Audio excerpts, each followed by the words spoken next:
Part 3, Shirley Chisholm.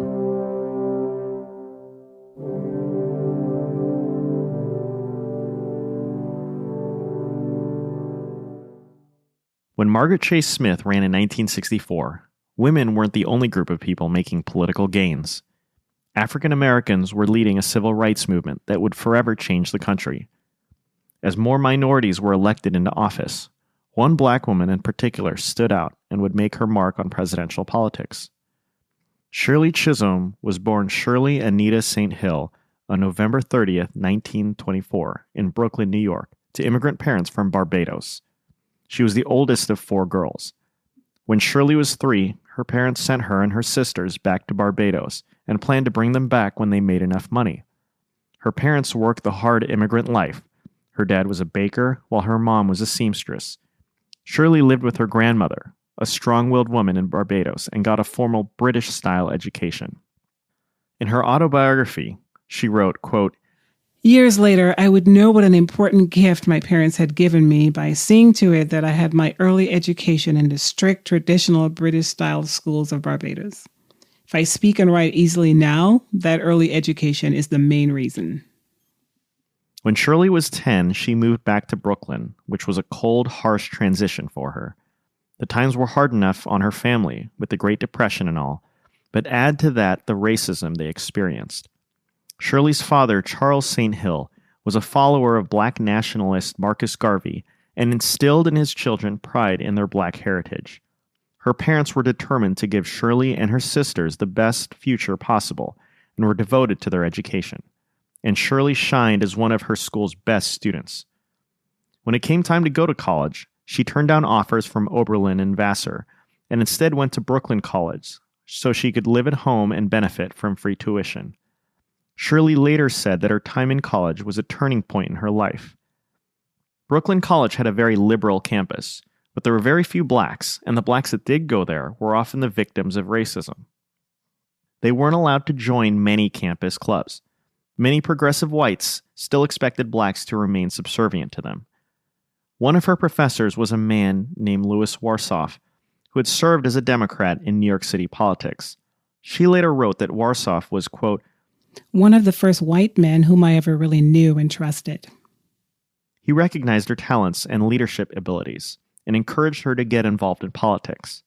But as Shirley graduated, she realized that her prospects were limited. Going to law school or medical school was too expensive, and few schools admitted black men, let alone black women. So she settled on becoming a teacher. But even then, she had a difficult time getting a job. As she experienced racism during her job search, she vowed, quote, "If the day would ever come that I had a platform, white America would never forget me."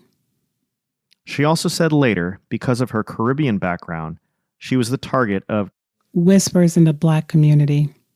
Eventually, she did get a job as a teacher in Harlem. Ever since college, Shirley took Warsoff's advice and got involved in the 17th Assembly District Democratic Club. But the club was run by an Irish-American political machine, and blacks were treated with contempt. Shirley was outraged by this, saying, quote, "It was insulting and degrading to them. They were being treated like cattle." One day during a meeting, Shirley got up in front of the room and confronted the club leadership as to why blacks were being treated differently than whites. It was a sign of things to come. Moments like these gave her the reputation of someone who had, as she later said, the, quote, "determination to withstand all of the insults, humiliations, and abuses that the big boys would thrust in the direction of poor people." In 1949, when Shirley was 25, she married an immigrant from Jamaica, Conrad Chisholm, a man who would remain forever supportive of her career. Her teaching career began to prosper. By 1951, when she, now Shirley Chisholm, was in her mid-20s, she obtained a master's degree in early childhood education from Columbia Teachers College. Soon she became the director of a Brooklyn nursery school and the head of a large childcare center in Manhattan. By 1960, she was also consulting for New York City's Division of Daycare. She established a reputation as a leading figure in New York's education system. She was also active in the local chapter of the NAACP and the Unity Democratic Club, also known as the UDC, which was dedicated to ending the white-dominated political machine in the 17th Assembly District. Chisholm supported many of the policies these organizations advocated for, such as raising the minimum wage, expanding employment opportunities for minorities, and increased funding for schools, healthcare, and housing. By 1962, the UDC had successfully taken down the white political machine, and now in the 17th Assembly District, African Americans were in the driver's seat. To Chisholm, this represented an opportunity, and in 1964, the same year Margaret Chase Smith ran for president, she ran for New York State Assembly. Some African American men, even those she worked for at the UDC, opposed her run because they wanted to promote other black men. She ran anyways and won landslide victories in the primary and general elections. She was the first black woman ever elected to the New York State Assembly from Brooklyn. But bad feelings remained between her and some of the UDC men who didn't support her. She served in the state assembly for 4 years, helping to pass unemployment insurance for household workers and increased funding for public education and daycare centers. She established a reputation as a progressive liberal with an independent streak, and she easily won re-election twice. By 1968, Chisholm was being discussed as a candidate for the U.S. House of Representatives. In the Democratic primary, she faced 2 black candidates. Her slogan that year was, quote, "Fighting Shirley Chisholm, unbought and unbossed." And she easily won her primary. After she won the nomination, she faced James Farmer, an African-American man who had both the Republican and Liberal Party nominations. Farmer dismissed Chisholm as, quote, "a little schoolteacher," but this didn't daunt her.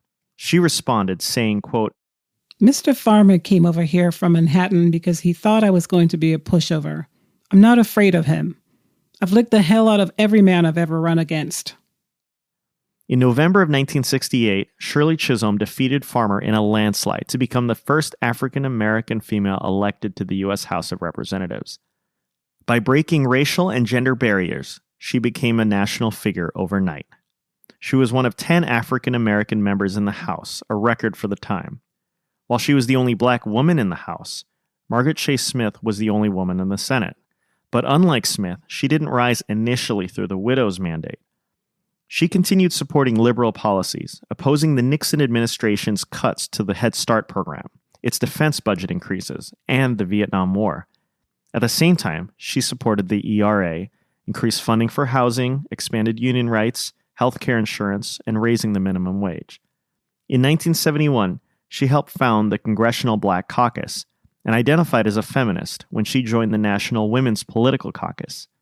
She also pushed for liberalizing abortion laws, an issue that divided many African Americans. She acknowledged, quote, "a deep and angry suspicion among many blacks that even birth control clinics are a plot by the white power structure to keep down the numbers of blacks. But I do not know any black or Puerto Rican women who feel the same way."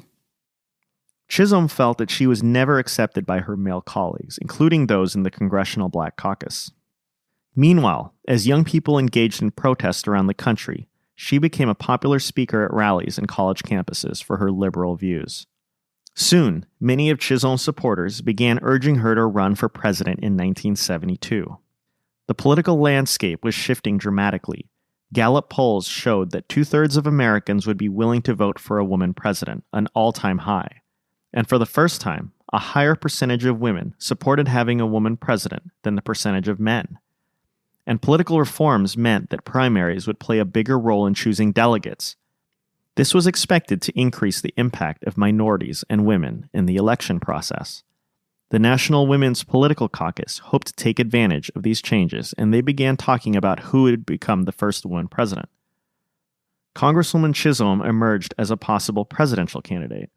Some African American leaders, however, including those in the Congressional Black Caucus, such as John Conyers, preferred a black male candidate and expressed concern that Chisholm would be more the candidate for women rather than the candidate for blacks.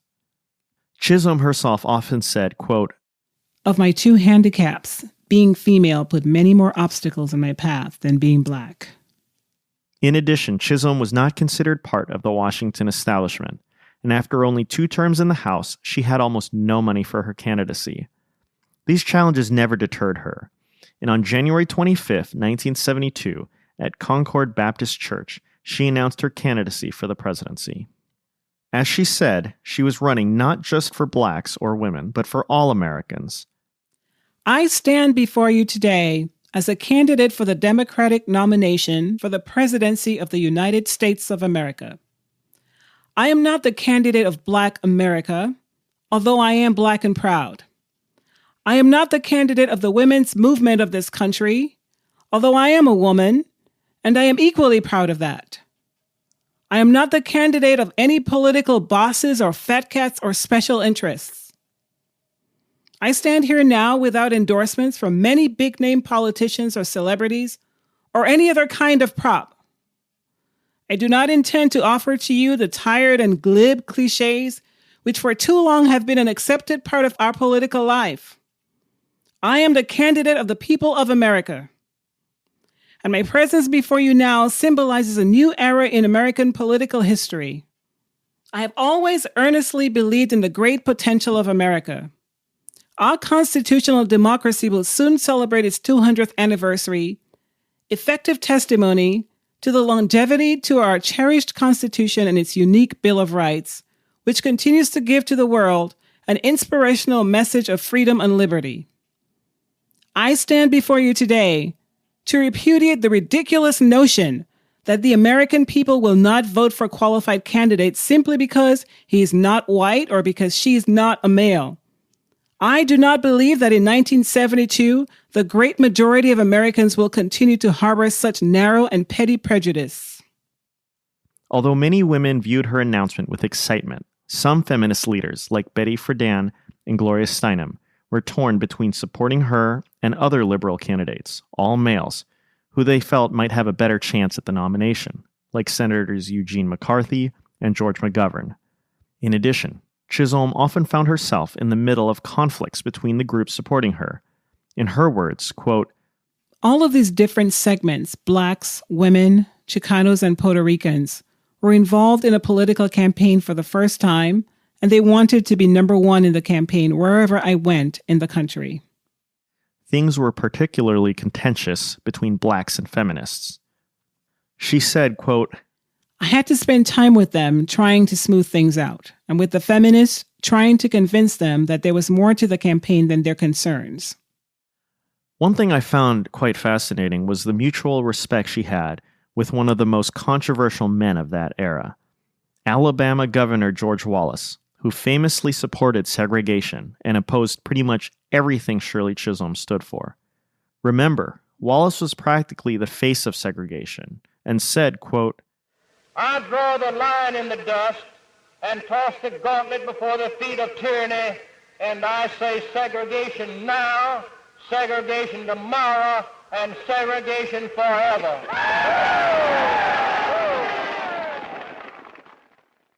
But during the 1972 campaign, he expressed his respect for Chisholm, saying she, quote, says the same thing in Chicago that she says in Florida.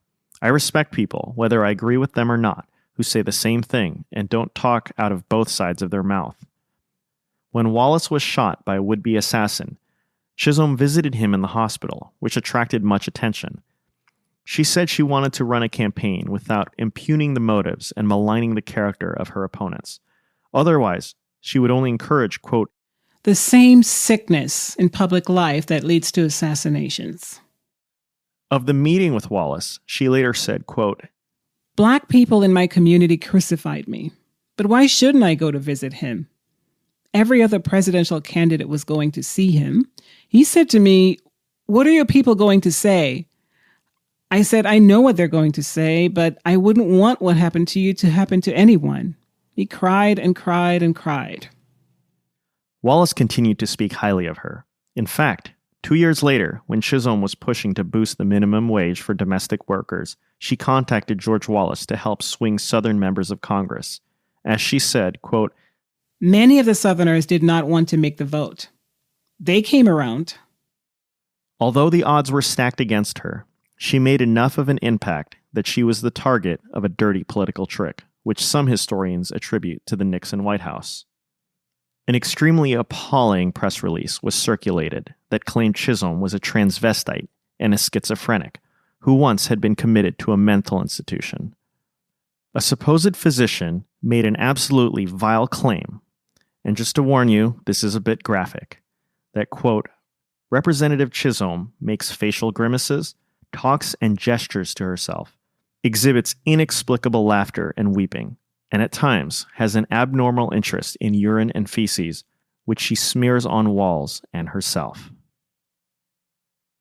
Her campaign had very little cash and a lot of debt, raising only $120,000 and spending about $300,000.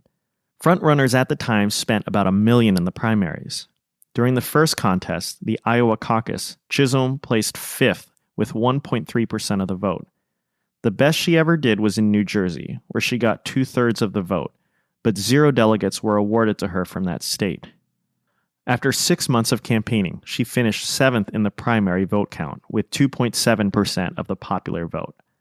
Although the 1972 Democratic Convention featured the most black delegates in the party's history, most of them were pledged to Senator McGovern, who ended up winning the nomination. Chisholm finished 4th in balloting, winning 152 delegates, or about 5% of the total. In doing so, however, Chisholm was the first black candidate for a major party's nomination for president and the first woman to run for the Democratic Party's nomination. And her 152 delegates were the most of any woman presidential candidate until Hillary Clinton's run in 2008. Chisholm served for 11 more years in the House, where she continued to support liberal legislation. She continued to maintain that her gender posed greater obstacles than her skin color. She never forgot the opposition she faced, even from those of her own race, especially for the times she worked with white politicians. Towards the end of her career, she expressed harsh criticism for black politicians, saying, quote, They've said I like whitey, that I'm too close to Hispanics, that I'm not black enough. I resent people evaluating me on the superficial manifestations of my behavior. Blacks are always putting their eggs in one basket. They are not politically sophisticated enough to understand the pragmatic reasons behind my moves. We still have to engage in compromises, the highest of all arts. Blacks can't do things on their own, nor can whites. When you have black racists and white racists, it is very difficult to build bridges between communities. People say, get whitey. Oh, it's so frightening. Shirley Chisholm retired from politics in 1983. She accepted a position at Mount Holyoke College, where she taught political science and sociology. She continued to give speeches on college campuses and campaigned for Jesse Jackson in the 1984 and 1988 presidential elections. In 1993, Bill Clinton nominated her to be the ambassador to Jamaica, but she could not serve due to poor health. After suffering several strokes, she died on January 1, 2005, at the age of 80. Victoria Woodhull, Margaret Chase Smith, and Shirley Chisholm. The first was a free love radical. The second was a moderate Republican from Maine. And the third was an African-American liberal Democrat from Brooklyn. On the face of it, they had very little in common, but they are forever linked together in the annals of American history. They faced ridicule and the prejudice of both spoken and unspoken assumptions, all three for their gender, one for her age, and one for her race. None of these women won wide-ranging support, but they all carved a niche for themselves as the biggest names in the historical quest for putting a woman in the Oval Office. And they left a legacy by accustoming the American people more and more to the idea that women could contribute at the highest levels of national politics. Human events often unfold in the most unexpected ways. Despite the efforts of these three women, history denied them a real chance at the American presidency. It did, however, through unique circumstances, conspire to place another woman closer to presidential power than those three could have ever dreamed. Many historians say that this woman, the fourth and the last one we will discuss, came the closest to being the first woman president, and like the other three women, few Americans know her name.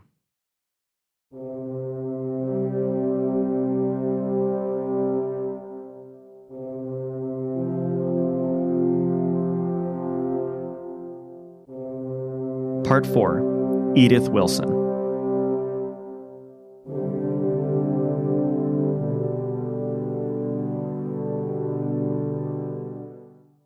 Edith Wilson, born Edith Bowling, was born on October 15, 1872, to a prominent and devout Episcopalian family in Wytheville, Virginia. She was the seventh of 11 children. Her father was a Virginia Circuit Court judge. She counted among her distant relatives Pocahontas, Thomas Jefferson, Martha Washington, and Robert E. Lee. She came from a classic Southern family, proud of their heritage, and staunchly supportive of the lost Confederate cause. While her sisters attended local schools, Edith spent much of her childhood taking care of her bedridden grandmother, Anne Wigington Bowling. Like Shirley Chisholm a few decades later, Edith's grandmother was a strong influence in her life. From her grandmother, Edith learned how to read, write, crochet, and knit. She also instilled in her an appreciation for music, poetry, and literature, and taught her to not be afraid of having strong opinions. Edith attended two colleges, Martha Washington College and Powell's School for Girls, but she left without completing a degree since her family couldn't afford the tuition. While in her early 20s, she visited her sister in Washington, D.C., where she met Norman Galt, who owned a jewelry business and was about 9 years her senior. They were soon married in 1896 when she was 23, and she moved to the nation's capital to live with him. Despite losing an infant child and being unable to bear further children, Edith and Norman were happy together. But after 12 years of marriage, Norman died suddenly after a brief illness in 1908. Edith was widowed at the age of 35. She was also left with running his jewelry business. Knowing very little about business, she hired a manager and wisely cut down on spending, allowing the business to prosper again. When you read her memoir, you get the sense that she was a sweet, normal, and smart woman who led a generally happy and unremarkable life. With her husband's jewelry business stabilized, she lived comfortably in Washington and enjoyed taking trips through Europe. So let's fast forward a few years. By 1914, Edith was still living her happy life in D.C. Woodrow Wilson was then in his second year as the 28th President of the United States. He was a scholar by trade, the only president in our history with a Ph.D., and a devout Presbyterian. Entering office in the Progressive Era, Wilson was in the middle of implementing numerous domestic reforms and trying to keep America away from World War I raging in Europe. In his personal life, however, Wilson was in anguish. The First Lady, Ellen, his beloved wife of 29 years, was suffering from Bright's disease, or kidney failure. By the fall of that year, 1914, she was bedridden. The president remained constantly by her side. She died on August 6, 1914, at the age of 54. Just before her death, she expressed her wish that he would one day remarry. Wilson was devastated and said, quote, "God has stricken me almost beyond what I can bear." For the next 6 months, the president fell into deep mourning and depression. After Mrs. Wilson's passing, the president's cousin, Helen Bones, took up some of her duties as First Lady and kept the president company, but the White House remained a house of sorrows. One person familiar with the situation was Wilson's physician, Dr. Cary Grayson. At the time, Grayson was pursuing a young woman named Alice Gertrude Gordon, who was close friends with Edith. Through Alice, Dr. Grayson met Edith and became friends. In early 1915, Dr. Grayson asked Edith if she would be willing to accompany the president's cousin Helen on her walks, to which Edith agreed.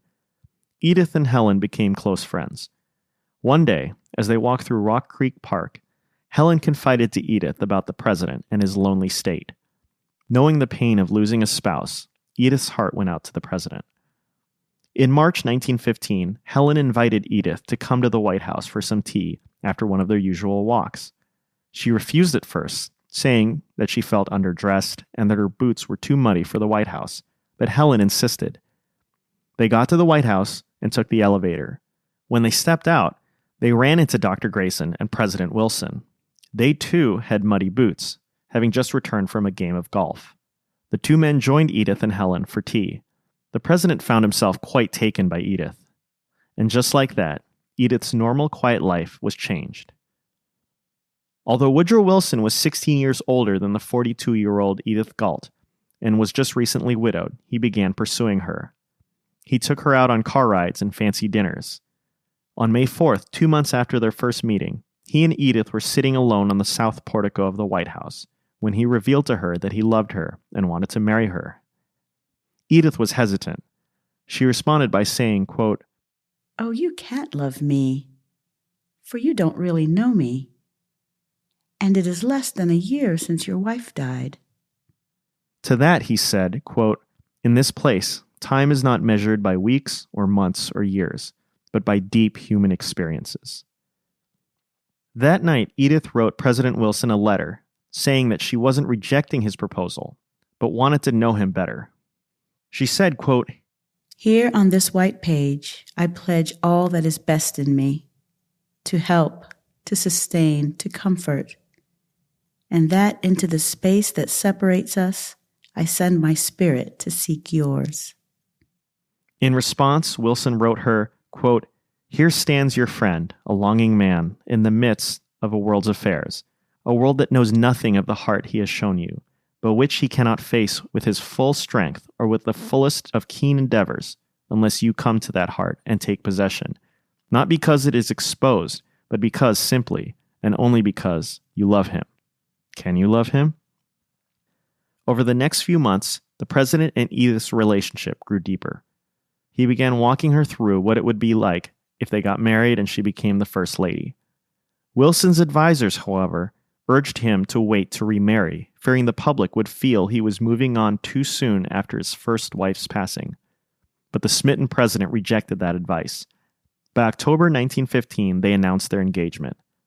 Contrary to the expectations of Wilson's advisors, most of the country was happy for the first couple to be. Crowds cheered when the two made public appearances. On December 18, 1915, Woodrow Wilson and Edith Galt were married at a modest ceremony at the bride's home. At the age of 43, Edith Galt, now Edith Wilson, was now the First Lady of the United States. The new Mrs. Wilson breathed new life into the White House. She and the president were the picture of happiness. As President Wilson campaigned for re-election in 1916, Edith charmed the political class and the nation with her natural and unpretentious manner. Less than a year after their wedding, in November, President Wilson was re-elected to a second term as president. While they had a happy home life, Wilson's second term would see the United States plunge into the maelstrom of international conflict. Germany waged unrestricted submarine warfare, leading to American entrance into World War I in April 1917. For Wilson, the country's objective of the war went beyond its strategic interests. He believed that, as the world's leading democracy, the war effort, first and foremost, was about democratic ideals. He told Congress, quote, "Our object is to vindicate the principles of peace and justice in the life of the world as against selfish and autocratic power. We are glad to fight for the ultimate peace of the world and for the liberation of its peoples, the German peoples included, for the right of nations great and small and the privilege of men everywhere to choose their way of life and of obedience. The world must be made safe for democracy. We have no selfish ends to serve. We desire no conquest, no dominion. We seek no indemnities for ourselves, no material compensation for the sacrifices we shall freely make." As First Lady, Edith ensured that the White House followed federal rationing guidelines during the war, which included gasless Sundays, meatless Mondays, and wheatless Wednesdays. She famously let sheep graze on the White House lawn instead of wasting manpower by hiring men to mow it. She then auctioned off the wool from the sheep and donated the proceeds to the American Red Cross. And she remained devoted to her husband, who was under the strain of running an international war effort. But much more was happening under the radar. President Wilson was doing something that few presidents ever did, with the exception of John Adams. He was involving the First Lady more and more in the business of the presidency. He went to Edith when making political decisions and gave her access to all his work. She oftentimes spent all day with him while he ran the country, and even helped to decode top-secret messages. Now I'm going to focus a bit on President Wilson for a second, and on what he was doing to give you some context.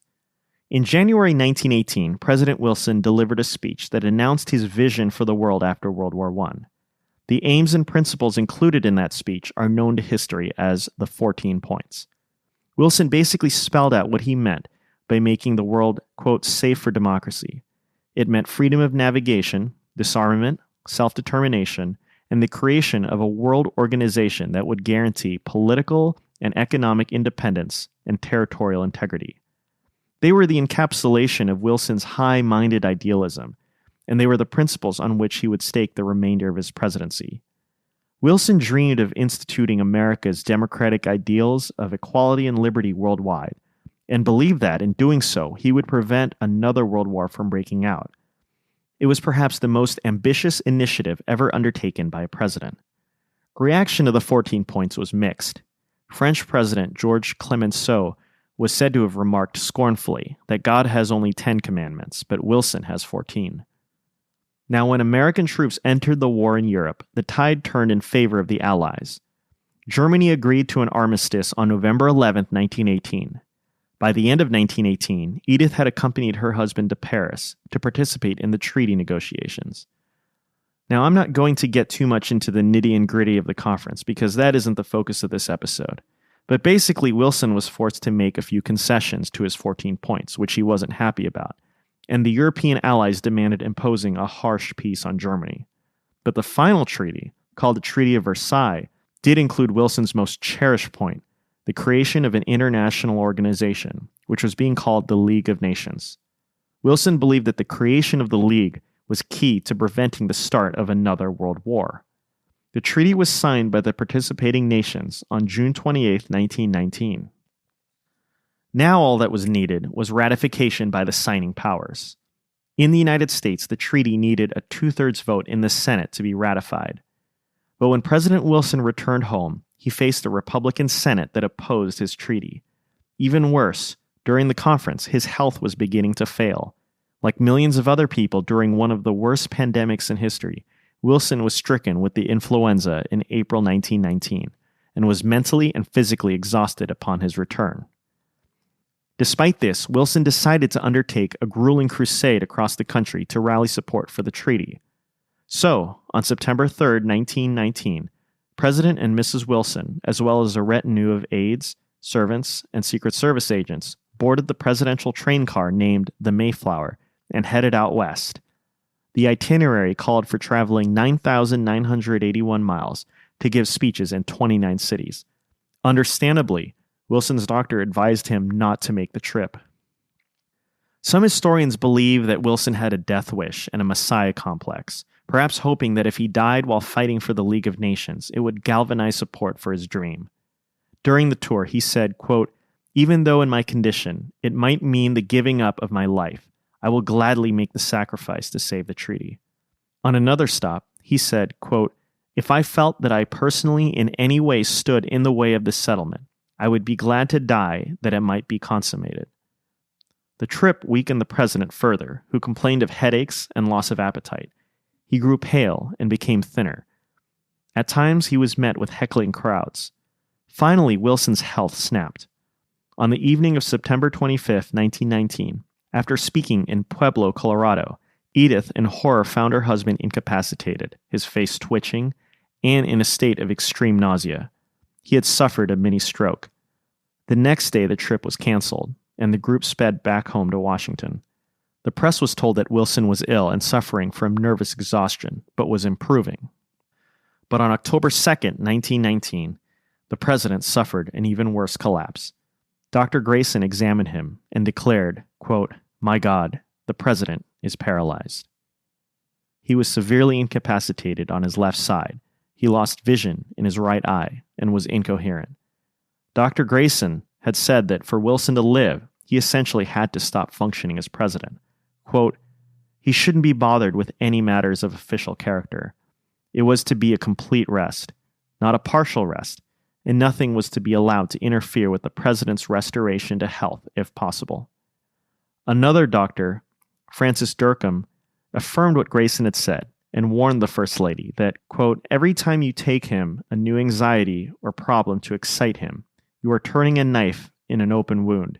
His nerves are crying out for rest, and any excitement is torture to him." So now let's focus back on Edith. As First Lady, she was now in an agonizing dilemma. Edith responded, quote, How can that be when everything that comes to an executive is a problem? How can I protect him from problems when the country looks to the president as the leader?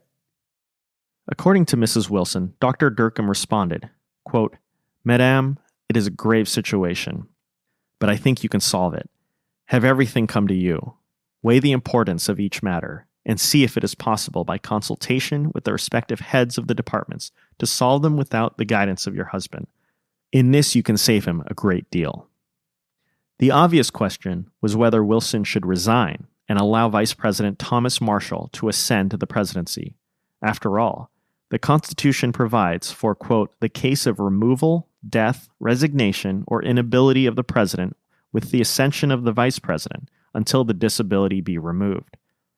But there was no real precedent for what constituted the president's, quote, "inability." Edith brought up the vice president. According to her, Dr. Durkham said, quote, "For Mr. Wilson to resign would have a bad effect on the country and a serious effect on our patient. He has staked his life and made his promise to the world to do all in his power to get the treaty ratified and make the League of Nations complete. He has the utmost confidence in you. Dr. Grayson tells me he has always discussed public affairs with you, so you will not come to them uninformed." Of these events, Edith later wrote, quote, "So began my stewardship." In her eyes, she would have to take over many of his tasks. In effect, she would have to wield some of his powers as president. What she also initiated was a cover-up. When Dr. Grayson had suggested that an announcement be made to the American people, Edith rejected his advice. The American people would not know what happened, and that included the vice president. Some commentators looking at these events say that Edith Wilson made an intentional power grab or quietly initiated a coup. Some historians question Edith's account and whether Dr. Durkham really suggested that she take on the reins of power.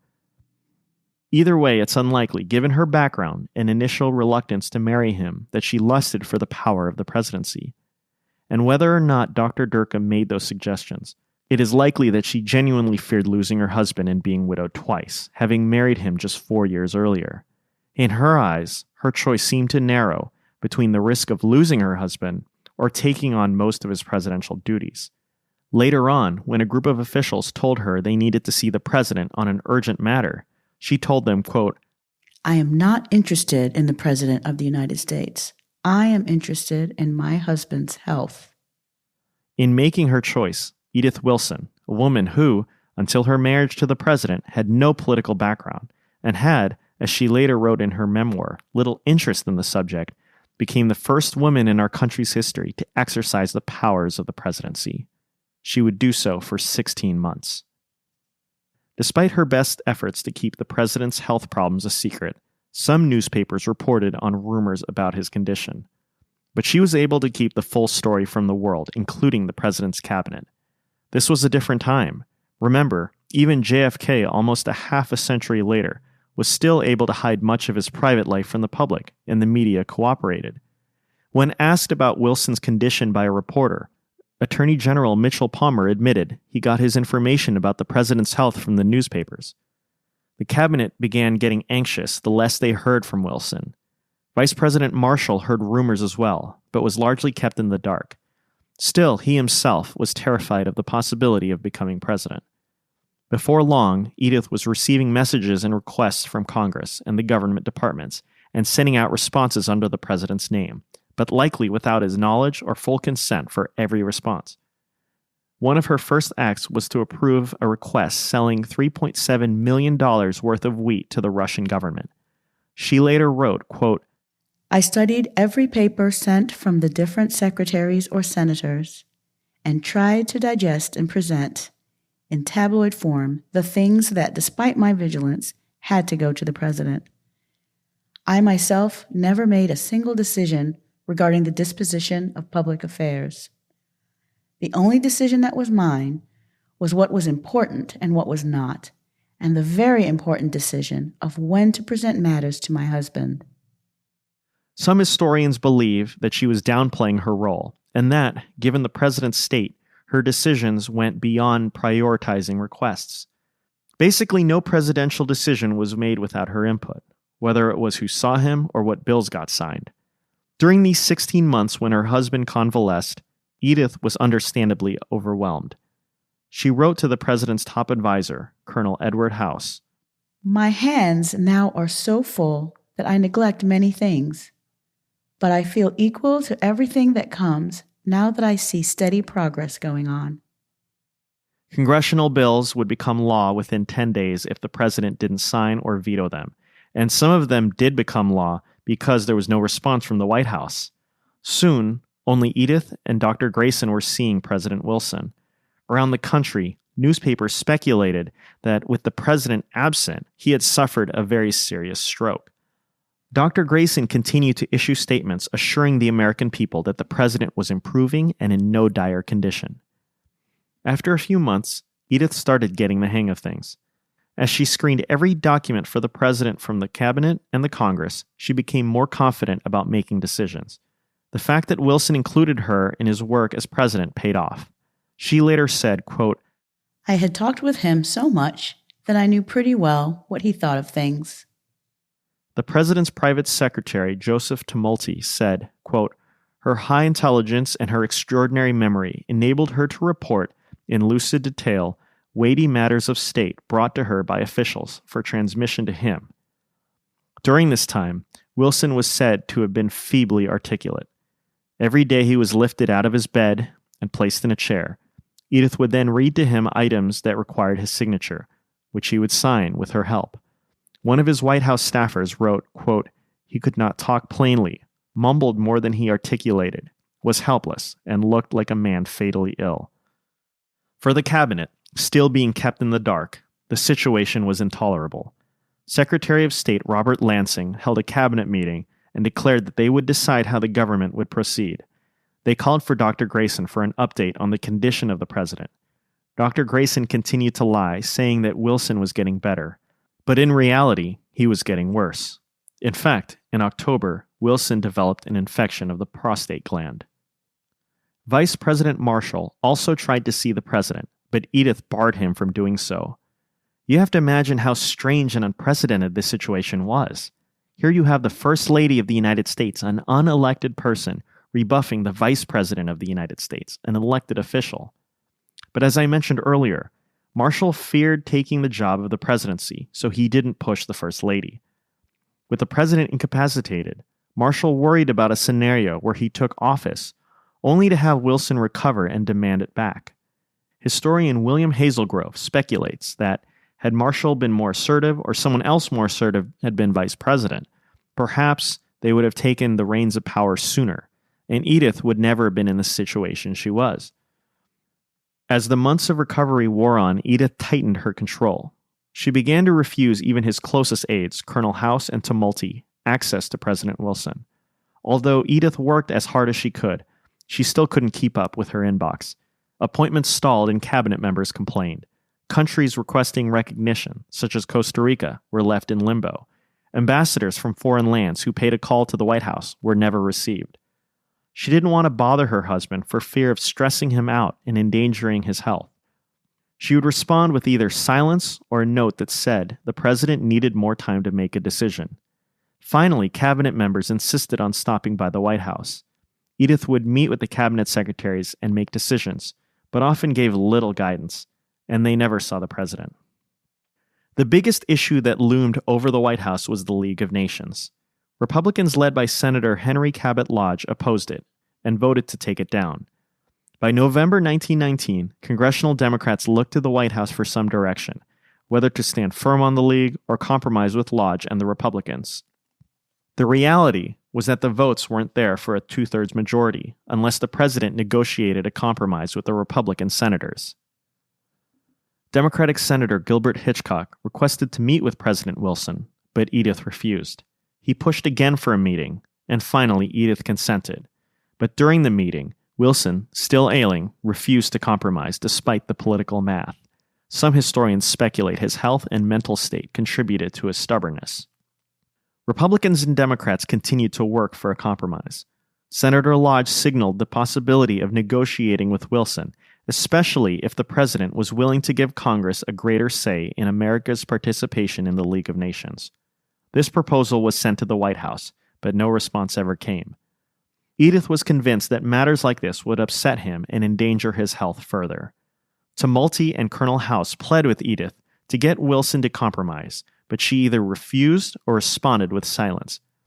Senator Hitchcock appealed to her again to take the case for compromise to the president, arguing that a defeat would be even worse for his health. Finally, this argument was one that resonated with her. Edith later wrote, quote, "In desperation, I went to my husband. 'For my sake,' I said, 'won't you accept these reservations and get this awful thing settled?' The president turned his head on the pillow and, stretching out his hand to take mine, answered in a voice I shall never forget, 'Little girl, don't you desert me. That I cannot stand.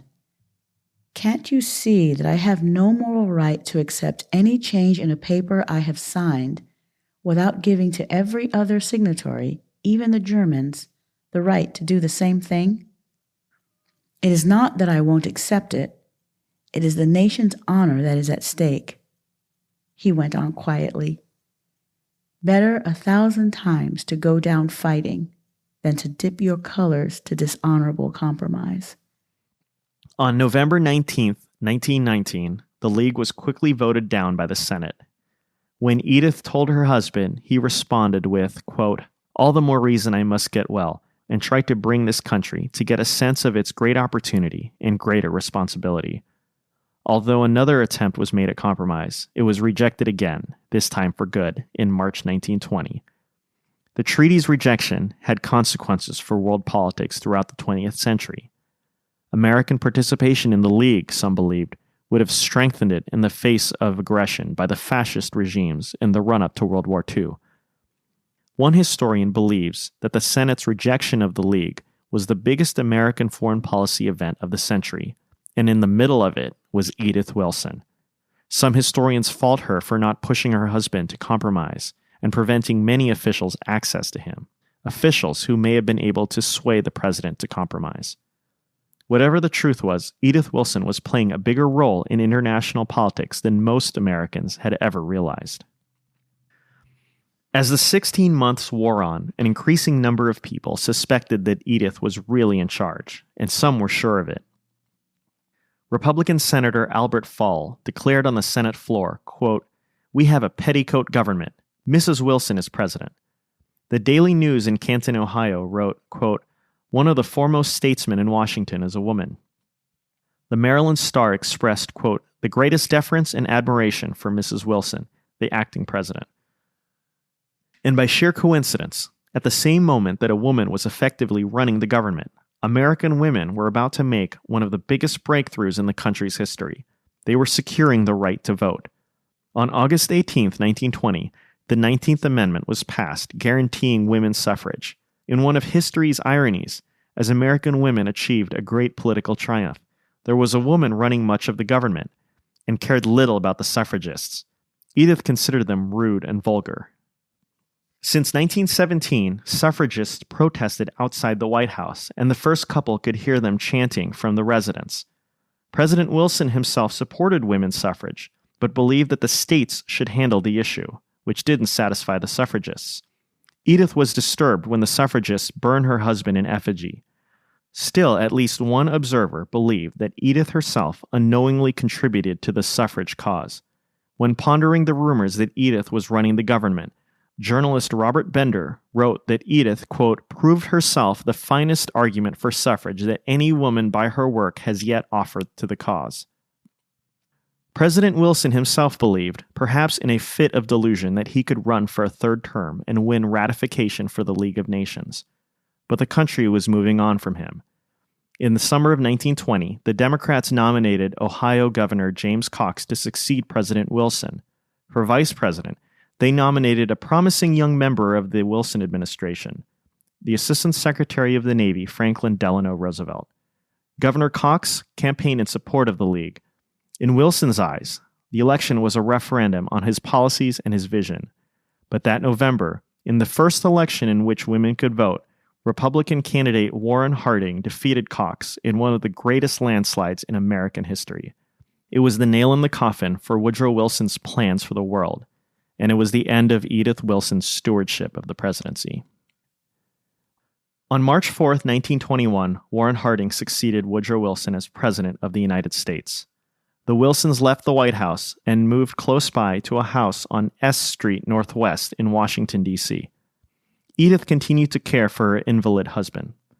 By early 1924, former President Wilson lay dying.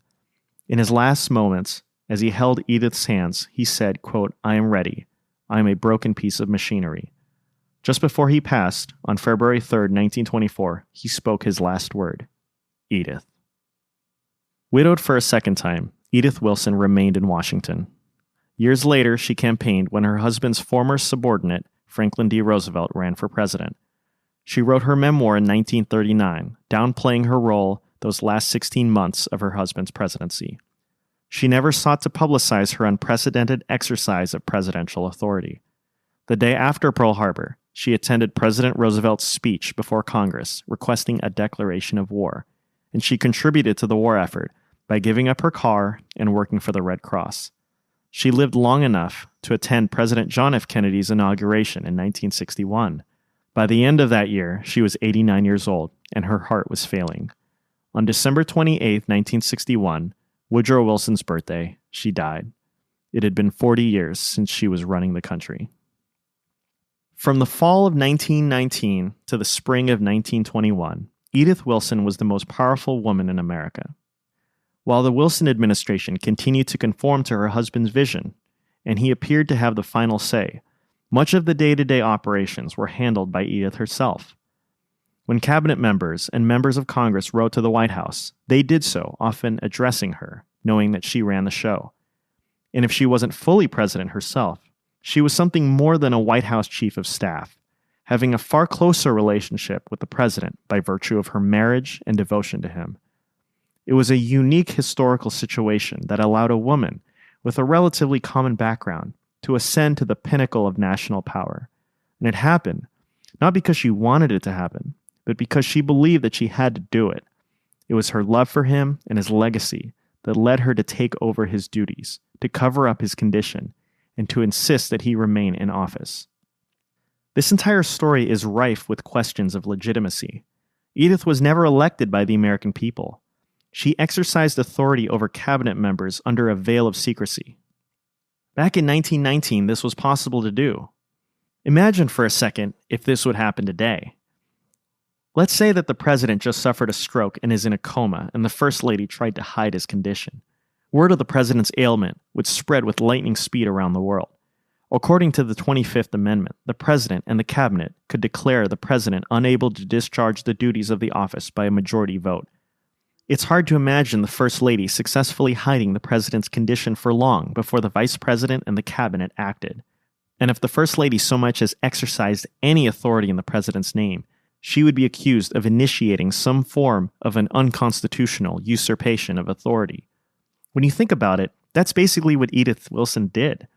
And while members of Congress and the cabinet challenged her at times, it's remarkable to me that she got away with it for as long as she did. But this was the unique situation in which America came closest to having a woman president. In the words of one Republican, Edith Wilson was, quote, "the presidentress who had fulfilled the dream of the suffragettes by changing her title from First Lady to acting First Man."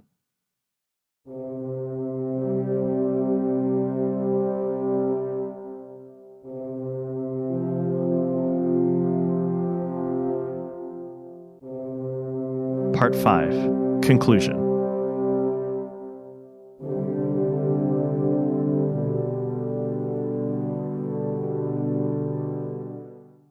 None of the four women discussed on this episode attained the highest office itself, but along the way, they all secured other important firsts in American history. Victoria Woodhull will forever be known as the first woman to run for president. Margaret Chase Smith was the first woman to serve in both houses of Congress and to have her name placed in the nomination for the presidency by a major party. Shirley Chisholm was the first African-American woman to be elected to Congress and to be a candidate for a major party's presidential nomination. And finally, Edith Wilson was, in effect, the closest a woman has ever come to actually being president of the United States. It's hard to find a single thread running through these women's lives. There are a few. They all got involved in presidential politics, and they all faced some form of resistance or opposition. Smith and Wilson both rose to their positions of authority because of circumstances involving their husbands. But these 4 women were so different, their backgrounds couldn't be any less similar. One of them even believed that she could talk to the dead, and may have even been prostituted by her father. But regardless of their personal dramas or the vitriol they inspired, they are part of a long chain of events that have led to where we are today, with more women serving in politics than ever before. Since then, 2 women have been chosen as nominees for the vice presidency by major parties.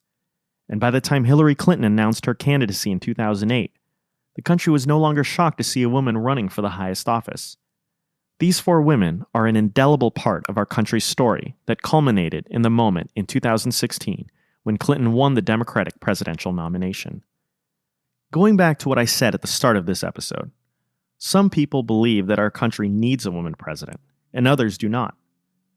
Whatever one thinks of this, there's still a question worth asking. Why hasn't America had a woman president? 67 nations around the world have had either a woman president or woman prime minister in the last 50 years, according to the World Economic Forum's latest study on the gender gap in politics. Why hasn't America joined the club? One thing to note is that of these 67 nations, most of them had a woman head of state or head of government for a relatively short period of time. Just 33 of them had one longer than 4 years. Many believe that sexism is the biggest reason that America's never had a woman president. Others say that it's because women simply don't run for office as much as men do. Granted, some believe that sexism is the reason for women's reluctance to run. One study by Farida Jalalzi, a professor at Oklahoma State University and a noted expert of women in political leadership, noted that women who have risen to the top positions in their countries rarely attain that position through popular election. Instead, they rose through selection by a party, like in a parliamentary system. Think Margaret Thatcher. More interesting is the fact that they often rose in countries with limited rights for women because of their familial ties. Take, for example, Khaleda Zia, the former Prime Minister of Bangladesh, who was the wife of a former Bangladeshi president who was assassinated in 1981, the widow's mandate working once again.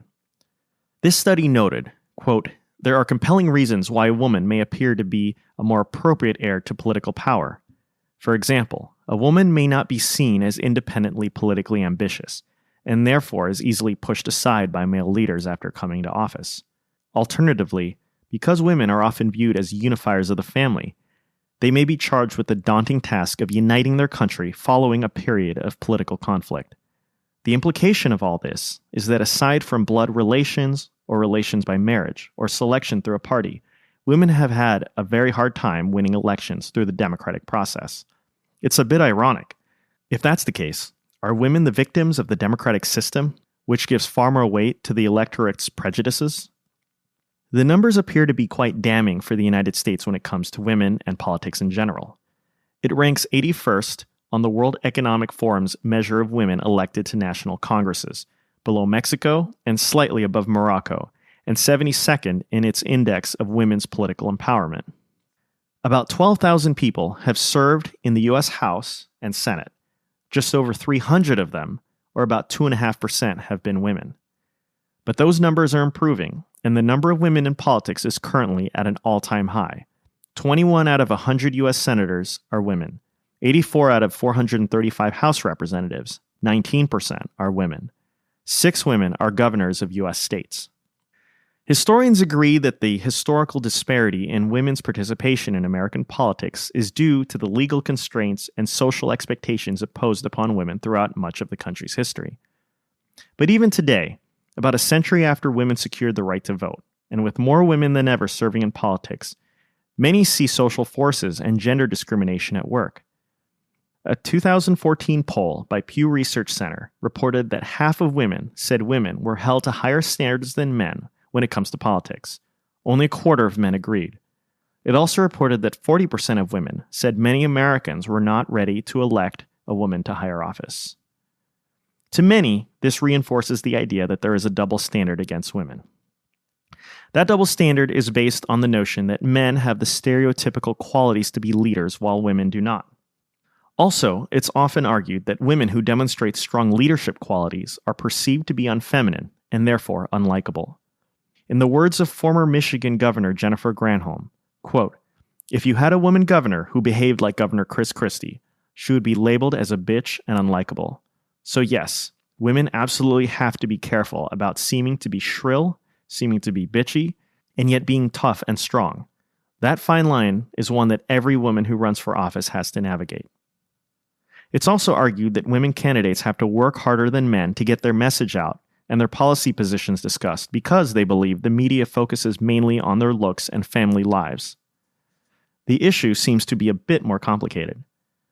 Dr. Nancy Cohen, a nationally recognized expert on gender and American politics with a PhD in history from Columbia University, takes a look at several studies on women and politics in general in her book, Breakthrough: The Making of America's First Woman President. They include the following. First, a study by American University professors Danny Hayes and Jennifer Lawless that reviewed 4,000 articles about 350 U.S. House races and concluded that men and women were equally likely to have their looks and family life mentioned, be described as being empathetic or displaying leadership qualities, and have their policies discussed. Basically, the study concluded that there was no significant difference in how men and women were covered by the media or of, quote, direct gender stereotyping by voters. Second, the book The Gamble by professors Lynn Vavreck and John Sides that concluded that negative attacks on women, including gender stereotyping, actually help women presidential candidates more than hurt them, and, at the least, had only a fleeting and marginal influence over election results. Third, a study on congressional elections by Professor Kathleen Dolan, a leading scholar on women in politics, who found that party rather than gender was the main factor in how people viewed candidates.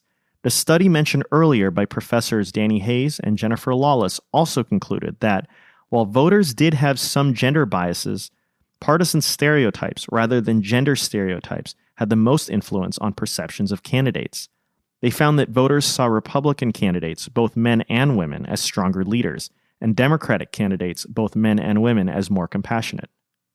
Fourth, the award-winning book He Runs, She Runs by Deborah Jordan Brooks, a Dartmouth professor with a PhD from Yale, which created comprehensive tests to determine whether voters' attitudes on gender hurt women's chances of election.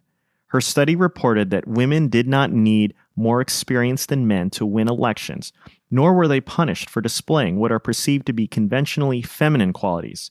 Rather, she concluded that men and women with similar qualifications were rated equally qualified to hold elective office. She also found that there was no evidence of a backlash against women candidates who acted tough. In Professor Brooks's words, quote, "My results show that women can be tough in a highly unfeminine, dominant, and forceful manner, and not get penalized for it by the public." In fact, she did find evidence that projecting toughness actually helped women candidates, as well as showing compassion, considered a feminine trait. Brooks concluded, quote, "The conventional wisdom about a double bind for female candidates is wrong." Dr. Cohen does warn that the studies do show voters have subtle gender distinctions. Still others say sexism lingers in more subtle forms and that data cannot fully capture its impact. They therefore question the validity of these studies. And for many, the harsh tone of the 2016 election and Hillary Clinton's defeat serve as further proof that a double standard persists. But Dr. Cohen does state one key fact. When women run, they actually win at similar rates to men. In the words of Professor Dolan, quote, "Levels of bias are low enough to no longer provide significant impediments to women's chances of election." The current disparity between men and women in politics are possibly explained by other factors. First, the inertia in history, the simple fact that women for much of our country's history were legally unable or discouraged socially from getting into politics. Second, the fact that women run less, either due to less interest in politics or a perception that they have a tougher road than men to elective office. Third, the structure of our political system, which makes it hard for any new person or group to participate. This includes the high rates of incumbency and the prevalence of the winner-take-all electoral system. And fourth, the comparative lack of women in politics means that there are less women role models around to inspire younger women to seek office. I fully understand that as a man, I have a certain perspective and cannot fully understand what it's like for a woman to enter the political realm or any other professional or social realm. I bring up these issues not because I think they're definitive, but because I think they illustrate the complex nature of gender in American politics, and specifically the dream that many have for putting a woman in the Oval Office.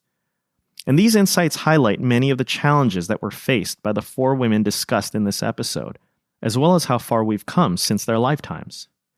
Regardless of how you feel about these complex issues, about whether the country needs or should have a woman president, these 4 women's stories testify to the power of our country's ideals and the role of the presidency in securing it. It's hard to say whether Woodhull, Smith, or Chisholm believed that they could actually become president. Their runs at best were long shots. But in doing so, they were trying to prove a point, that not only could women serve as president, but that they ought to try. And Wilson showed many that even a woman with little political experience could rise to the challenge if she had to. Perhaps the reason why we take for granted the many women serving in office today is due, in large part, to their efforts. All this testifies to the power of the presidency. It is a power that not only envelops the one who occupies the office, but also those who seek it. To run for the office itself is to invoke its aura and its gravitas for a cause. And that's what these women did. Did the founders intend for the office to be used this way? Maybe. But regardless, Americans will continue to look to the power and dignity of the presidency as a means to realize their hopes and their ideals.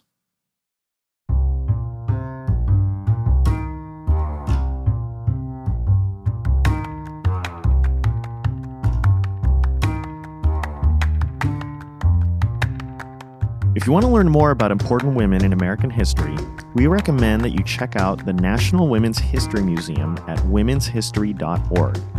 Their goal is to build a world-class museum on the National Mall in Washington, D.C. They're working to raise awareness and honor women's diverse experiences and achievements through their online museum, educational programs, scholarships, and research. Once it's built, the museum will be the first in any nation's capital to showcase the full scope of the history of the country's women. I'm looking forward to one day seeing the museum finished and learning more about women like Victoria, Margaret, Shirley, and Edith, and their impact on our country. If you want to learn more about the women we talked about in this episode, check out our show notes on thisamericanpresident.com for a list of sources and book recommendations. This American President is produced by myself, Richard Lim, and Michael Neal, with creative consulting from Emily O'Connor and additional help from Jennifer Steinhoff. Thanks to my dad, Bert Chu. The music in this episode is by Blue Dot Sessions.